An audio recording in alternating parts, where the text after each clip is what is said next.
परम पिता परमात्मा पूर्ण ब्रह्म सारी सृष्टि के रचनहार कुल मालिक कबीर परमेश्वर की असीम कृपा से इस घोर कलयुग में आप जैसी पुण्यात्माओं को ये परमात्मा की इस सत्यनारायण की ये सत्य कथा सुनने को उपलब्ध हुई हैं। आपके पिछले पुण्यक्रम बहुत ही ज्यादा जिनका कोई वर्णन नहीं कर सकते, इतने आप पिछले भक्ति कर्मों के धनी हो। एक तो भक्ति के कर्म होते हैं और एक होते हैं धर्म पुण्य के कर्म। जिन प्राणियों के पास आज कार हैं, कोठी हैं, फैक्ट्रियां हैं, उच्च पद प्राप्त है और इस शरण में आ गए हैं, उनको ये सतमार्ग मिल गया है, ये सत भक्ति उपलब्ध हो गई है, वो दोनों ही प्रकार के शुभ कर्मों के धनी हैं। पिछले जन्म में उन्होंने पुण्य भी बहुत किए हैं जो धर्म के कर्म होते हैं और एक भक्ति कर्म होते हैं, तो उनका भक्ति का कर्म भी अच्छा है और साथ में पुण्य कर्म भी अच्छे हैं,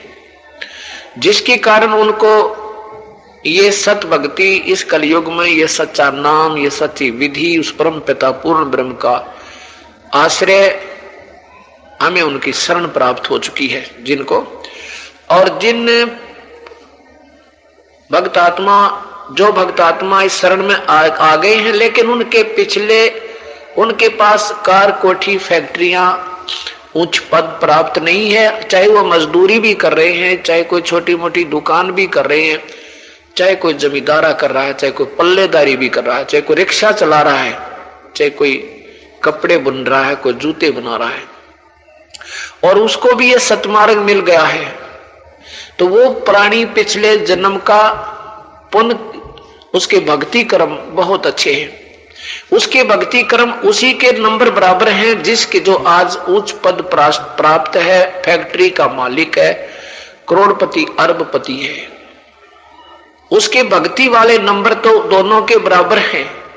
लेकिन पुण्य कर्म वाले नंबर उस जिसके पास ये सब सुविधाएं उपलब्ध नहीं है,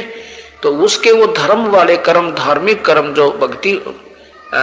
धर्म के जो कर्म थे वो उसके कम है। बेशक हो कोई बात नहीं, लेकिन कबीर परमात्मा कहते हैं कि राम रटत को दारिद्र बला, ये सत्य ज्ञान जिसको मिल गया, ये सच्चा मंत्र जिसको मिल गया, वो तो इस भक्ति करने वाला वो दारिद्र, कितना दारिद्र हो वो